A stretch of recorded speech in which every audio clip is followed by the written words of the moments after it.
bueno, lo que les voy a compartir, se titula Modelos de rol y modelación matemática, implicaciones del género en la construcción social del conocimiento matemático, y particularmente el caso de nivel superior, porque es con la comunidad con la que hemos trabajado. Yo he trabajado con estudiantes de una carrera físico-matemática. Lo trabajé tanto en mi tesis de licenciatura, como ya mencionaron, y también lo trabajé en mi tesis de maestría. Durante la licenciatura, mi enfoque principal sí fue abordar el género y en su relación con el álgebra abstracta, particularmente qué efectos podrían haber del género en su desempeño, tanto de las estudiantes como de los estudiantes. Entonces, bueno, en ese trabajo, primero era como para explorar, era conocer también a la comunidad y saber qué efectos podrían haber. Entonces, lo que encontré, pues me sorprendió, porque en principio encontré, por ejemplo, que las mujeres reportan niveles muchísimo mayores de ansiedad y menores de confianza en los exámenes que se les aplicaban, aun cuando tuvieran el mismo desempeño que sus compañeras antes. Y eso me sorprendía porque eran mujeres que ya estaban en la mitad de la carrera, que ya habían elegido su especialidad de matemáticas puras y aún así se manifestaba esto. Otro aspecto que llamó mucho mi atención es que las mujeres asociaron tanto de manera explícita como de manera implícita más a lo femenino con las ciencias naturales, ciencias sociales y las artes, y lo masculino con las ciencias exactas.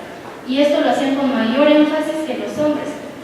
Entonces a mí también me sorprendía, porque si ellas ya reconocen como parte de su propia identidad el ser matemáticas, el dedicarse al área de ciencias, siguen teniendo esta concepción tan culturalmente arraigada sobre lo masculino y lo femenino.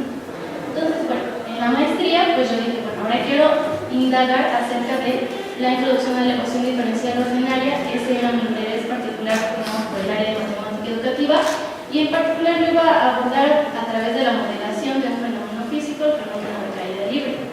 Y dije, pero si ya investigué todo lo que vi, lo descubrí sobre el género en esa misma comunidad de una carrera físico-matemática, entonces reconozco que es una variable importante y reconozco que es algo que quiero seguir considerando.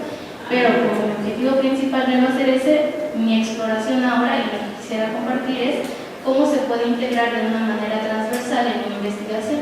Es decir, que todo lo que permea el trabajo que uno realiza digamos, en eso esté integrada la perspectiva de género. Así, las motivaciones. Primero, se habla mucho sobre esta desvinculación entre la matemática escolar y el mundo real. Y particularmente algunas de las cosas que explican esto o que justifican usualmente esto es que se ve a la matemática escolar como abstracta, como descontextualizada, y no obstante en el mundo real se encuentra una base de significados naturales importantes para la significación de las matemáticas. Entonces, en la teoría en la que nosotros trabajamos, que es la teoría socioepistemológica o la visión desde la cual abordamos el problema, concebimos que la construcción de conocimiento precisa del uso que le da sentido. ¿Y cómo se integra esto con la perspectiva? Pues justamente porque analizamos la interacción que existe en esa comunidad, no solo entre quienes componen esa comunidad, sino también entre quienes la componen con el conocimiento que se está poniendo en juego. Y la vertiente que el género viene de una investigación también en la línea socioepistemológica de la doctora Papan y la doctora Simón, quienes reportan cómo las mujeres tienden a incorporar con mayor énfasis argumentos en sus respuestas, en sus comentarios, en sus intervenciones que aluden a lo funcional, es decir, a aspectos que estén asociados con los fenómenos específicos. Aun cuando se estén abordando desde matemáticas, tienen esta tendencia. Entonces ahí encontramos una oportunidad para establecer el puente entre la matemática escolar y el mundo real.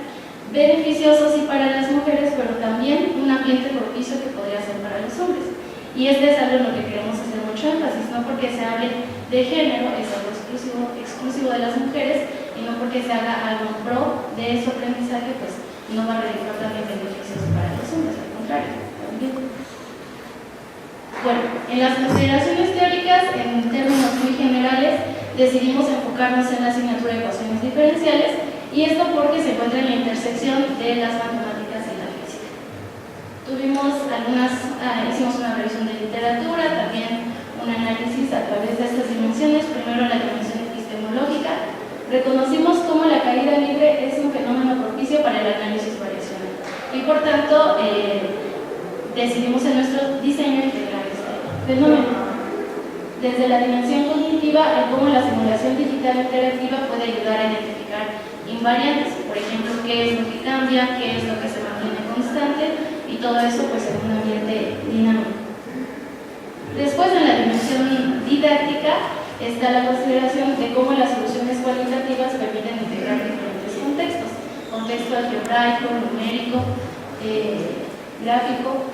¿Y dónde está la perspectiva de género? Pues en la dimensión social. Nosotros consideramos que en todas estas dimensiones, en las tres dimensiones, se encuentra inmersa la dimensión social, es decir, el conocimiento es situado, está situado social y culturalmente, y por lo tanto pues la perspectiva de género no va a ser algo que no va a ser obvio. Ahora, el género, y de esto se ha hablado mucho, pero a veces no se conoce, el sexo alude a lo que diferencia a hombres y mujeres en términos biológicos, pero el género es aquello que los diferencia en términos culturales, a lo femenino, a lo masculino, y ahí es donde se encuentran justamente los modelos de rol, que es como cuando alguien se encuentra en una posición, actúa y se comporta de la manera en la que la sociedad espera que lo haga.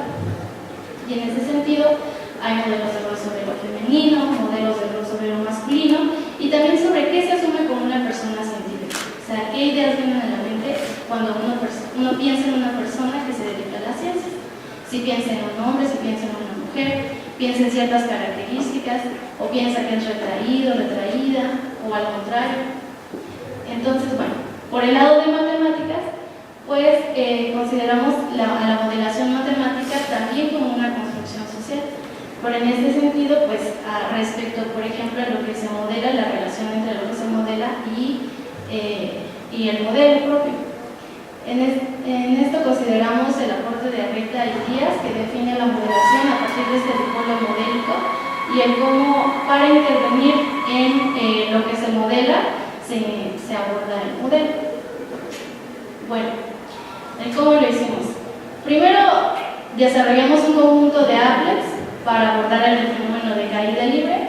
Este es un ejemplo del applet. Elaboramos un libro en la plataforma de GeoGebra, en un grupo GeoGebra, y esto iba a permitir tanto que el alumnado pudiera interactuar con los applets como tener registrar todas sus respuestas e incluso hacer un seguimiento de sus respuestas en tiempo real. Y aquí el alumnado podía explorar el fenómeno. Se les preguntaba, en estas tres escenas se van a observar unas gotas que caen, ¿cuál de las tres gotas cae más rápidamente? Entonces cada estudiante podía darle clic a iniciar, estaba en tiempo real, por lo tanto era difícil reconocer cuál de las tres era la que caía más rápido, y entonces había la posibilidad de ralentizar el fenómeno. Se ralentizaba, lo volvían a iniciar y ya, ahí era un poco más fácil identificar cuál de las tres caía más rápido. La discusión era por qué cae más rápido una que otra, qué posibles factores físicos podrían explicar esta diferencia. ¿Qué pasaría, por ejemplo, si cada una de esas escenas se siguiera dividiendo más veces? ¿Qué observaríamos? Y así siguió el análisis. En la prueba piloto, pues lo principal fue reconocer puntos clave para la discusión. No solo para el análisis de datos, sino también para la discusión que haríamos en el aula, al momento de implementarlo.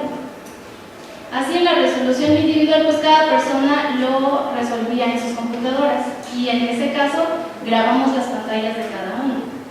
Y eso lo hicimos con autorización previa, y lo que encontramos es que había un orden de resolución diferenciado por género. Es decir, hombres y mujeres seguían un orden distinto cuando resolvían las actividades. Por ejemplo, los hombres se adelantaban, se regresaban, borraban respuestas, mientras que las mujeres siempre seguían un orden lineal, punto, punto, punto. ¿Qué relación tiene esto justamente con los modelos de rol? Pues que hay un modelo de rol tradicional que asume que el orden y la disciplina son conductas consideradas femeninas, y por ende las mujeres pueden ser más propensas a seguir tales comportamientos y a que se les fomente el actuar así. Y pensaron en qué implicaciones puede tener. Bueno, al final solo lo resuelven diferente, pero llegan a lo mismo. Pues no necesariamente, porque cuando se hacen las evaluaciones, y es usualmente lo que ocurre, no se graban las pantallas, solo se observan los resultados finales, y entonces aparece como si, por ejemplo, los hombres hubieran identificado las soluciones desde antes, o se hubieran dado cuenta de más cosas desde antes, o que hubieran previsto que después el análisis análisis variacional iba hacia otro sentido. Y en realidad, cuando se comparan las grabaciones, pues tuvieron un desempeño prácticamente idéntico. La única diferencia fue que unos se editaban, regresaban y las otras se seguían linealmente. Entonces, aquí una primera indicación en el aula, que pueden haber evaluaciones que estén siendo discriminatorias, aunque aparentemente estén calificando bajo los mismos estándares. Bueno, otra cosa que observamos, una expresión de cifras diferenciadas. Y esto, bueno, cuando nosotros estábamos analizando el fenómeno de caída libre y se hizo la simulación de unas gotas de agua que caían todos a tiempo constante, se determinó gráficamente cuál era la diferencia entre los desplazamientos recorridos. Y cuando se les pregunta a los estudiantes si notan algún patrón específico en el comportamiento de las diferencias, pues a lo que aluden es a calcular también la diferencia de las diferencias y encuentran esa constante que está en la última columna. ¿Qué nos llamó la atención respecto al género? Que las mujeres siempre tendían a incluir calificativos que aludían a la plausibilidad de sus respuestas. Es decir, mencionaban casi, aproximadamente, alrededor de, mientras que los hombres lo respondían más tajante, como marcadamente matemático. Es tal, es esta constante, es exactamente. ¿Y esto con qué modelo tiene que ver? Pues justamente con el modelo de rol de una persona científica, lo que se asume en ciencia, incluso en la forma de trabajar la ciencia. La razón, por ejemplo, esta es una cita de Lourdes Fernández, dice: la razón, el intelecto, lo medible y perfecto aparecen como sinónimos por estar exentos de emociones, de intuición, de intangibilidad, valores considerados puramente femeninos. Entonces, ¿qué es lo que estamos observando? Que en realidad también la forma de trabajar la ciencia es diferente. Los parámetros con los que se mide también tienen un género y también favorece ciertas formas de pensar sobre otras. Si nosotros, incluso los resultados también de la doctora Farfán y la doctora Simón, aluden a que las mujeres van a tender a incluir en sus respuestas algo que sea más abierto, algo que deje la posibilidad abierta de incluir otras opciones, otras variables, siendo que lo común es que las respuestas deban ser tajantes y que se evalúen en consecuencia. Y algo que es más abierto, algo que es más improbable, se deja como fuera de lo que se evalúa. Así pues, la doctora Farfán y la doctora Simón concluyen que este modo de pensamiento sobre las matemáticas, así como su aprendizaje y valor social, van a regular las interacciones al interior de las aulas. ¿De qué manera? Uno, pues las relaciones que de por sí traigan de familia con lo escolar, las intervenciones pedagógicas y didácticas que se hagan, el logro y desempeño escolar que vayan a tener, y también las motivaciones e intereses que desarrollen las jóvenes. Si consideran que la forma de trabajo no se adecua a la forma en la que ellas usualmente trabajan, pues tampoco se van a sentir parte de él. Ahora, en la socialización de resultados, y este es un resultado, digamos, un poco más conocido porque es más común, existe diferencia en la participación. Nosotros sabíamos de entrada, porque en mi tesis de licenciatura eso identifiqué, las mujeres no se les da mucho querer participar, tomar la iniciativa cuando se pregunta abiertamente, y usualmente cuando se pregunta de manera abierta son los hombres los que participan. Entonces quisimos de alguna manera provocar que las mujeres quisieran participar también, y la forma que se nos ocurrió fue presentar sus respuestas, dado que las estuvimos siguiendo en tiempo real y sabíamos a qué preguntas íbamos a prestar atención. Seleccionamos unas respuestas y procuramos que siempre en cada pregunta que se fuera a discutir íbamos a incluir al menos la respuesta de una mujer. Y eso precisamente porque queríamos provocar esto, que pudieran sentirse parte de la discusión.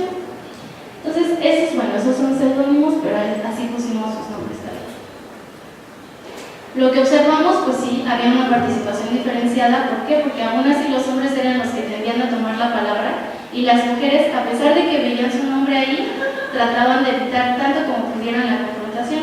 Tal vez comentaban un poco al respecto, tal vez explicaban a qué se ven referido en su respuesta, pero no andaban de primera así, de lo que les naciera. Entonces era necesario intervenir y seguir la discusión.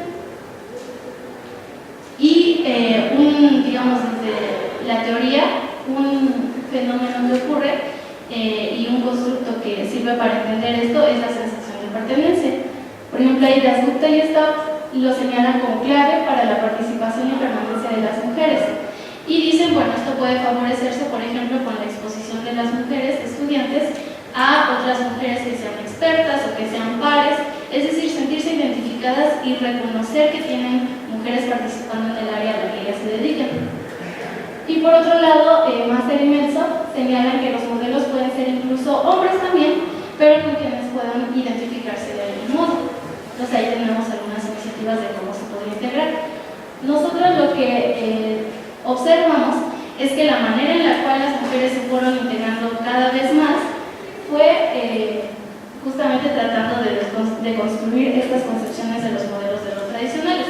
Lo que hicimos fue, en principio, ver esto y trabajarlo como una oportunidad para el intercambio desde distintas racionalidades. Incluso después de esto, observamos que más mujeres querían participar. Es decir, cuando se maneja que no todo es, no solamente por la respuesta que dieron ya se les evaluó, sino que ahora se les preguntaba, ¿a qué te referías con eso?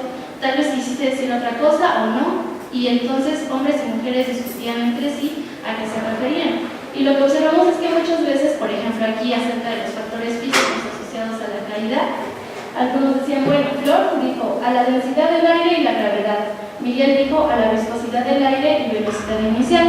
En principio, y siendo muy tajantes, son dos definiciones completamente distintas en física, la viscosidad y la densidad.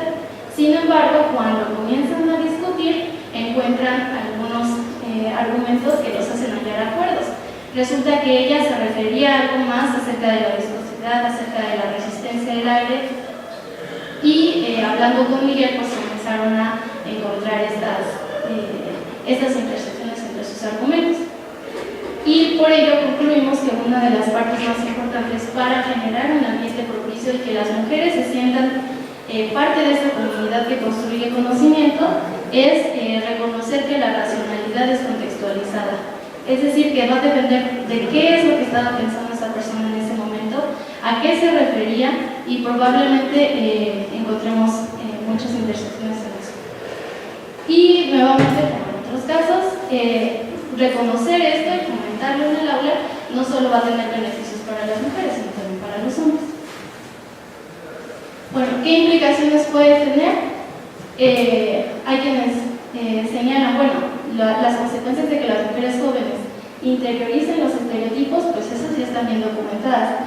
Por ejemplo, la inhibición de su desempeño en exámenes, y de verdad hay mucha teoría al respecto, mucha práctica, también mucha teoría que ha demostrado cómo influye en su desempeño en los exámenes, en la ansiedad que van a sentir, la atenuación de su sensación de valía, de autoestima y de sus sentimientos de competencia, y por lo tanto todo eso va a influir en el desempeño que tengan al final. Asimismo, y pensando ya más hacia el futuro académico de estas mujeres estudiantes en las carreras científicas, pues señalan desde la OECD o la OCDE, las mujeres tienen menos probabilidades de ocupar puestos de liderazgo en colaboraciones de investigación científica. Es decir, si desde el principio no se trabaja con que las mujeres se sientan más parte de esta comunidad y que puedan adquirir un rol de liderazgo, pues tampoco se va a esperar eso en su producción científica. Como reflexiones finales, entonces, tenemos, primero, los efectos de la inequidad de género parecen actualmente ser más sutiles e implícitos. Es decir, como ya no se le dice a un estudiante tan fácilmente, aunque en la licenciatura se observe que había en esos casos, no se les dice tan fácilmente, tú deberías estar en la cocina, o no perteneces a esto, o algo así tan explícito, no quiere decir que no esté ocurriendo. Actualmente el discurso es tan bueno que parece que es un fenómeno que ya se ha superado, tanto que la gente no cree que sea importante acudir a este tipo de eventos.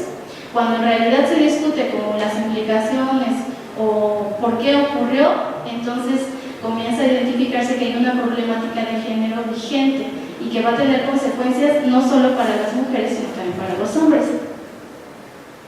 Ahora, también este trabajo sirvió un poco para aportar a esta idea. Aportar que la teoría de género puede hacerse desde diferentes niveles, es decir, no necesariamente tiene que ser el objeto central de la investigación.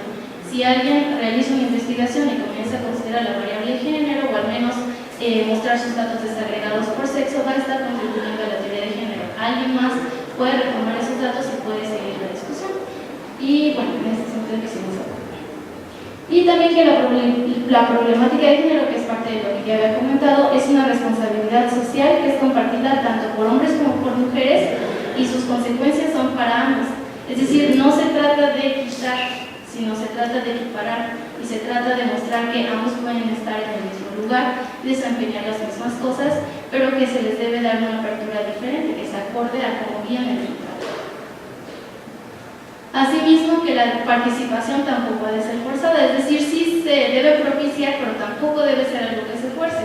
Decirle a una mujer, a una estudiante que uno tenga, decirle participa, habla o siempre dirigirle las preguntas, tampoco va a hacer que se sientan más parte de esa comunidad que construye conocimiento. Es necesario crear un ambiente donde sientan que pueden participar, se sientan cómodas, se sientan que son parte de eso y que nadie va a decirles, por ejemplo, que lo que dijeron ya de entrada estuvo mal, sino que se puede discutir y lo mismo va a ser beneficioso para los hombres si se toma esa postura en el aula. La tecnología entonces, pues sí, nos permitió, por ejemplo, mejoras en el momento de evaluar, al evaluar los resultados del diseño y también pues para fomentar la participación, pero lo que concluimos es que no es suficiente por sí sola. Es necesario que tenga un tratamiento adecuado y es necesario que quien lo utilice con los fines bien pensados. Y asimismo, pues lo que les venía comentando, lo que he tratado de mostrar en toda esta presentación, en que se ha de generar un ambiente propicio para favorecer esa sensación de pertenencia en las mujeres. Y pues las referencias. Y ya, para cualquier pregunta que tengan, a ver, muchas gracias.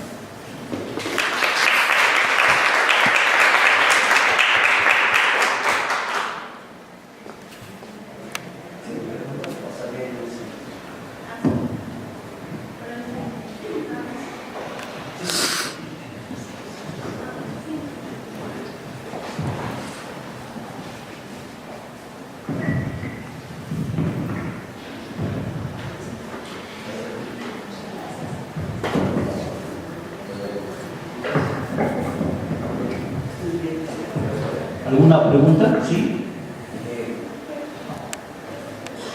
¿Me das fuerte o No te... Sí, por favor, porque no alcanza el micrófono. Fuerte, por favor. Bueno, yo creo que justamente lo que estamos hablando en la plática, su nombre haya lanzado la primera pregunta, pues, habla mucho acerca de fenómenos conocemos. Y pues mi pregunta va dirigida, además del uso de la tecnología, de plataforma o tipo de tecnología para fomentar la participación de todos, ¿has notado o has visto algún tipo de mecanismo para, dentro de las clases iniciales, pueda ser generador de una mejor participación? Pues todo se centra en la sensación de pertenencia. O sea, nosotros quisimos enfocarnos en utilizar este recurso tecnológico que nos lo permitía, porque podíamos retomar las respuestas de ellas y de ellos y presentarlas. Pero en general, lo que se puede hacer, planear actividades en donde tengan que justificar sus respuestas, por ejemplo, hombres y mujeres, pero que esa discusión no se vaya a centrar en confrontación o que no se vaya a centrar solamente en decir tú estás mal y yo estoy bien, sino en un ambiente como más tranquilo, más de quiero entender cuál es tu postura y de hecho lo que comentaban los estudiantes al final, también las estudiantes decían, bueno, con esto la verdad es que al entender la postura del otro yo también entendía mejor la mía, al explicar entre ellos. Entonces yo creo que mucho se basa en propiciar discusión en general en el grupo y no solo dejarlo como a la participación de preguntas abiertas, porque como bien dicen, ¿no? El único chico que está sentado aquí creo que en la audiencia o Sorayas y el único que toma la iniciativa, ¿no? Pero no es necesariamente algo negativo, o sea, es algo cultural y también tiene que ver, por ejemplo, con ceder la palabra o lo que sea, pero si se generan actividades en donde de entrada tengan que participar hombres y mujeres, entonces poco a poco ahí se va propiciando, pero como lo decía y le hago énfasis, tiene que haber un ambiente de intercambio y de apertura, tener la mente abierta a que la otra persona va a tal vez expresar lo mismo, pero con otras palabras completamente diferentes. Entonces, se puede hacer sin tecnología. Gracias. ¿Alguna otra pregunta? ¿No? Bueno, pues sí.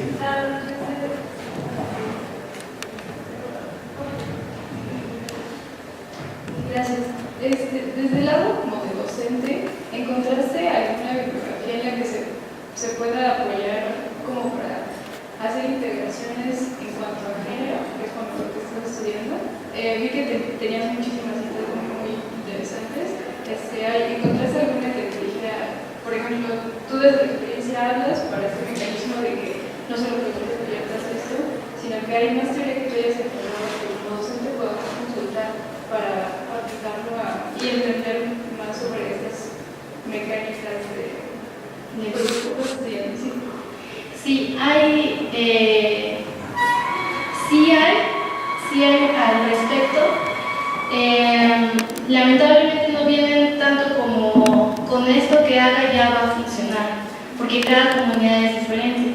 Hay, por ejemplo, personas que trabajan en el área de ingeniería y de pronto pueden haber estudiantes que sean totalmente cohibidas, y por otro lado otras mujeres que toman la iniciativa, porque ya siempre han traído ese bagaje cultural, que han tenido, por ejemplo, actividades de equipo desde que eran niñas o habilidades en construcción porque jugaban con bloques. Muchos factores influyen y cada comunidad entonces va a ser diferente.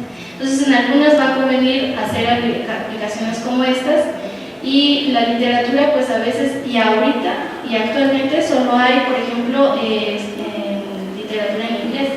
Es en donde más hay y es para las comunidades como son allá. Entonces, algunos aspectos que se pueden rescatar. Hay un proyecto que es sobre STEM, la educación STEM, que es ciencia, tecnología, ingeniería y matemáticas, y es para trabajar con los estudiantes, por ejemplo, con estas imágenes que se tienen de género. Hacen actividades en donde tanto hombres como mujeres reconozcan sus propios sesgos.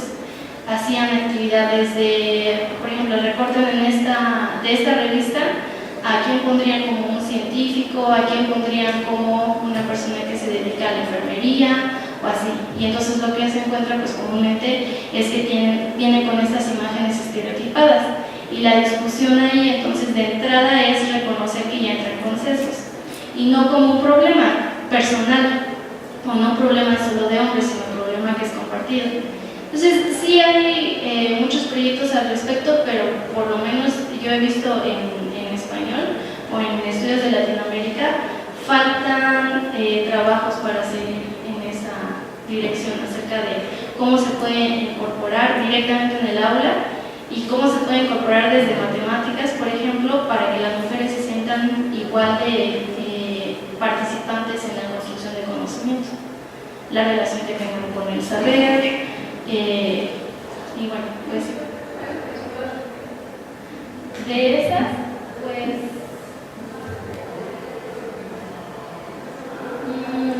bueno, están mis dos tesis, por si quieren revisar, son la segunda y la tercera. Por ejemplo, la de Chaidan, ¿no? Entendiendo la paradoja en campos relacionados con las matemáticas, porque algunos, ¿cómo se le dice? Los gender gaps, porque algunas luchas de género persisten y otras no. Y esta sirve un poco para entender por qué, por ejemplo, en resultados de pruebas estandarizadas, a veces parece que se está equiparando, pero en realidad cuando se hacen pruebas, por ejemplo, sobre la amenaza del estereotipo, resulta que tienen desempeños diferentes, que el de las mujeres a veces se encuentra mermado. Incluso la cantidad de estudiantes al momento de hacer un examen, si hay más hombres que mujeres, resulta en un menor desempeño de las mujeres durante el examen. Entonces hay muchas consideraciones al respecto. Hay también otra revisión, es como un estado del arte, pero creo que aquí no lo incluí, no me acuerdo cómo se llamaba, empezaba con Z su apellido y era como chino, pero hacía una revisión como del estado del arte de qué aspectos del género influyen, por ejemplo como eso, que al momento de evaluar o al momento de hacer un examen influye la cantidad de hombres y mujeres, influye por ejemplo el preguntar el sexo de la persona antes en la prueba estandarizada o después, porque cuando se pregunta al inicio refuerzan la idea de soy mujer y entonces voy a desempeñarme de este modo, o se espera que yo tenga cierto desempeño en este grupo. Entonces hay muchos resultados al respecto de sí, y ahora sí pienso, sí hay iniciativas como muy puntuales de cómo se podrán incorporar, aunque la mayoría sí está en inglés.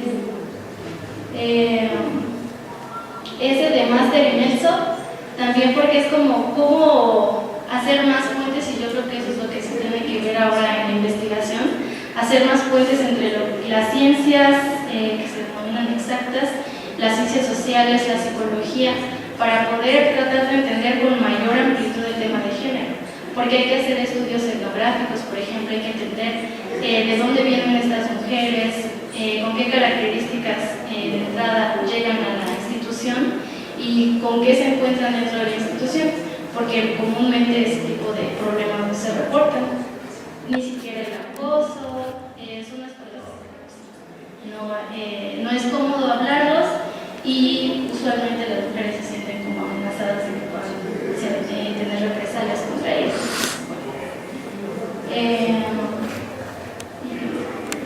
Creo que es y también el libro de la doctora Simón es el segundo que está ahí, es La construcción social del conocimiento, el caso de género y matemáticas, para entender un poco más de la perspectiva sociocultural que tenemos y cómo las matemáticas se pueden entender desde la perspectiva de género. Ese es un librito de Hedith. A ti. ¿Alguna otra pregunta?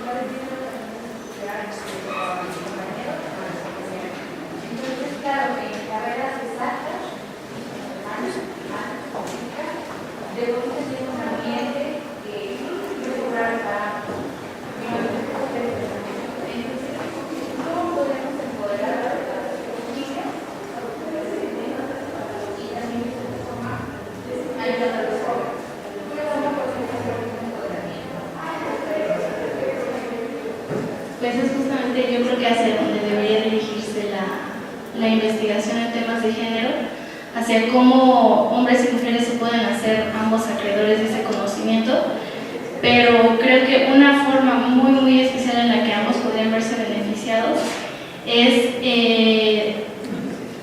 comenzar a ver las matemáticas de una manera más abierta. Incluso una de las cosas que más mencionan que influye en el área de STEM o en estudiantes de ingeniería es ver a todas las habilidades que se requieren para STEM como algo maleable, como no algo que ya o lo tienes o no, sino algo que puedes ir trabajando con el tiempo. Y lo que dicen, no solo va a beneficiar a las mujeres sino a los hombres también. Han hecho pruebas y, por ejemplo, cuando entran a la ingeniería resulta que los hombres, por lo menos en Estados Unidos, ya han tenido más experiencias porque eligen asignaturas que tienen más que ver con talleres de ingenieriles o de física, y las mujeres usualmente no se meten en esos grupos también por la presión social que existe. Cuando llegan a la universidad resulta que necesitan esas habilidades y no las tienen, y si se quedan con esa idea de que ya no las tuvieron de entrada, pues ya no van a poder seguirse desarrollando. Si se trabaja con ellas la idea de que es algo maleable, entonces va a haber más oportunidad de que se puedan empoderar de ese propio conocimiento o de esas habilidades. También incluso manejan el que incluso las calificaciones no sean algo tan determinante como algo que también favorece el desempeño de las mujeres. Hay un estudio también que revela cómo cuando entrevistan a mujeres que ya son egresadas de la carrera o ya están por concluir carreras del área de STEM y han tenido un muy buen aprovechamiento, uno de los rasgos fundamentales es eso, que no le confieren tanta importancia a la calificación y que se basan más en las habilidades que van adquiriendo y que se van sintiendo en comunidad.